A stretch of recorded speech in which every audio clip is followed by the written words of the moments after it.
Well, man, oh man, do we have a banger in the final of the men's US Open draw. Carlos Alcaraz takes on Casper Ruud, friend of the show, for the #1 rank in the world and their first major, the US Open title. So we got lots of questions. Who's going to handle the pressure better? What has changed since their last meeting in a final at the Miami Masters earlier this year, where Carlos won in 2 sets? You know, I'm happy that they both made it to the final, and I'm going to explain why. And I'm actually going to talk about which area of the game that I think Casper has an advantage in. And then we're just going to talk about the occasion, how they got here, and all of it. So welcome to The Slice, presented by PointsBet Canada. Let's break down this amazing final in the men's draw.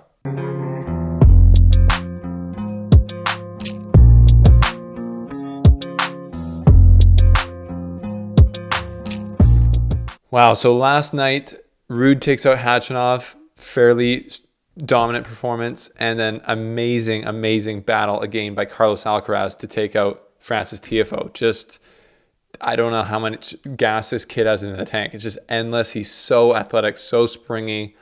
Some of the points that we saw last night just like literally blow my mind. Like, he's so special, and we're going to talk about that. And then Casper Ruud just flies under the radar. So many people don't put any respect on his name. Now he's in the final of the US Open on a hard court. And the big thing that I'm happy about for him is that if Carlos had lost last night, Casper Ruud would be the #1 player in the world right now. And if he didn't win the US Open, I think he would have got a lot of flack for being the #1 and not having won a major or a Masters 1000. But there's no need for that now, because if he wins this match, he's going to be the US Open champion and the #1, and no one can diss him for that. He'll say, you know, if you think I'm a pusher, we'll see who's pushing then. We can see who's pushing them. And then if Carlos wins, he's the US Open champion, and he's just like, his trajectory is continuing up from where we thought it would go. Already a slam champion before 20. That would be absolutely insane. So the slice is presented by PointsBet Canada. Let's look at the odds in this matchup. They got Carlos as the pretty strong favorite at 1.45 and Casper Ruud at 2.80. So Alcaraz definitely the favorite, and I think for good reason. But this matchup is a lot more interesting, or a lot closer, I think, than it was in March in Miami when they played. It's because since then, obviously Carlos has done. He won that, and then he won Madrid, and he won Barcelona, beat Novak and Rafa back-to-back, and Zverev. But Carlos also made the French Open final, won 2 ATP 250s. So both of them have progressed since then, believe it or not. So I think it's just going to be amazing. But let's look at how they got here first. Ruud beats Khachanov, and I mean, he served great. 83% win rate on his first serve for Casper. Conversely, only 68% for Khachanov. So that shows how good Casper is on the serve and returning Khachanov's big, good serve very well. And he's just super aggressive and calculated. Like, he made more winners than errors, and was aggressive enough, came to the net. I think he won 20 out of 23 net points for Casper, which is very good. Even here in the clay, I saw him do some fairly suspect net play. So that was amazing from him. Just a good, solid win last night for Ruud. And then Alcaraz beats Tiafoe in 5 sets in front of the New York crowd. It's just an amazing atmosphere, because Tiafoe is the American, obviously, so people are cheering for him. But Alcaraz is so popular that the crowd is actually pretty balanced.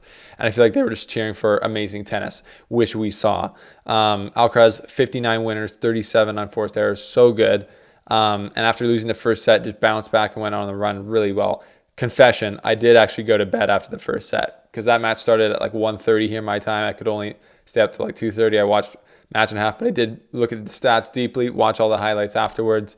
And yeah, I mean, Carlos almost closed it out in 4 sets. He had a match point, which Tiafoe saved, and then he pushed it to 5. So amazing tournament for Tiafoe, just amazing. He feels like he believes he can win a slam now. Why wouldn't he in the semifinals here? So that was a great match.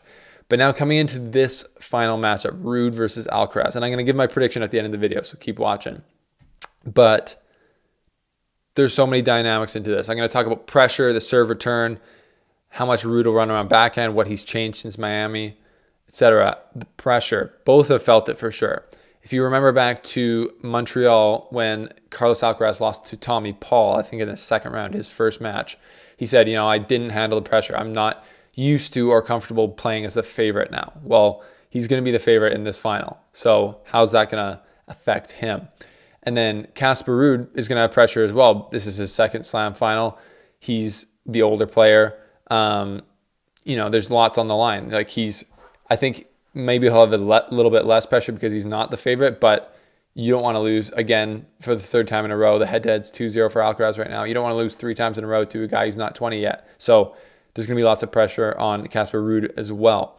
The one area that I think Casper has an advantage in over Alcaraz is a big deal too. I think it's the serve return, because Casper, to me, seems to be serving bigger and more accurately than Alcaraz. And like I said, he won 83% of his first serve points against Khachanov. That's really good. I think Casper or Alcaraz was only around 69% against TFO win percentage on the first serve. So, and then on return, they're both very good, but Casper's been amazing. And so is Alcaraz. So they're kind of equal each other out there. But I do think Casper has like the better serve right now. So if he just serves an amazing night, he had 10 aces against a really tall Khachanov.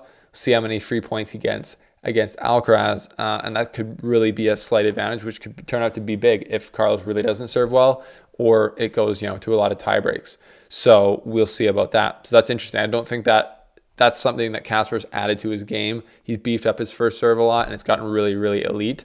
And I think that's a difference than the Miami final. They both were kind of like not amazing servers in Miami, but I think Casper Ruud's like a pretty amazing server now at this point. How much will Ruud be able to run around the backhand? Because he's obviously super aggressive, and he hits that forehand as good as basically anyone on tour now. So against Khachanov, he was running around the forehand and then going up the line, like inside in. That obviously is a super aggressive move, and it leaves him exposed. But against Casper, who moves obviously a lot better than Alcaraz or than Khachanov, how much will he take that risk, right? Because Alcaraz can get to that ball up the line, and then he can go across court just as good as anyone. He's got a massive, massive forehand as well. So we'll see how aggressive Ruud allows himself to be against the elite, best in the world defense of Charlie Alcaraz. So that's going to be something interesting to me. If Casper isn't super aggressive and doesn't play that aggressive but calculated game, big advantage Carlos, I think, just because to me he's just got more of the spunk. Like, he's more energetic. He's got kind of more athleticism in moving around the court and getting to his shots. And he just seems on the backhand, forehand, he's got ultra weapons on both. And Casper's backhand has improved. The one technical change, and I will show you here as a demonstration with my T-Fight 305, thanks Technofiber, Casper Ruud has made a technical change. So he used to be fairly Western on his grip, on his backhand like this, where the racket would be tilted. This is Western when it's tilted more like that. You see it coming through like that. This is more Eastern when it comes through more straight. He's made a change where he is now less Western. So it's opening up a bit. So he's able to hit flatter on his backhand, which gives him more pace and more puncture through the court. It used to be really spinny and kind of defensive on the backhand, and you always try and get it up high on the opponent. That's not going to work against Carlos. So I think he's seen that after the French Open, and he's flattened out his backhand. So it's more of a weapon. He can go down the line, hurt more with it. So he's closer to Carlos there, but I think Carlos's backhand is still a bigger weapon, and his forehand is just as big. So to me, it's advantage Carlos. He's my favorite to win. I think he's going to win it in 4 sets, possibly even 3, but Casper can definitely have a lot to say about it. It can be close. We never know how much energy Carlos is going to have left in the tank. But to me, Carlos is literally just the magic man. He's the golden boy still. He's 19 years old. He was up against it against TFO, pulls it out. He's, in tough against Sinner, pulls it out, saves match point in there.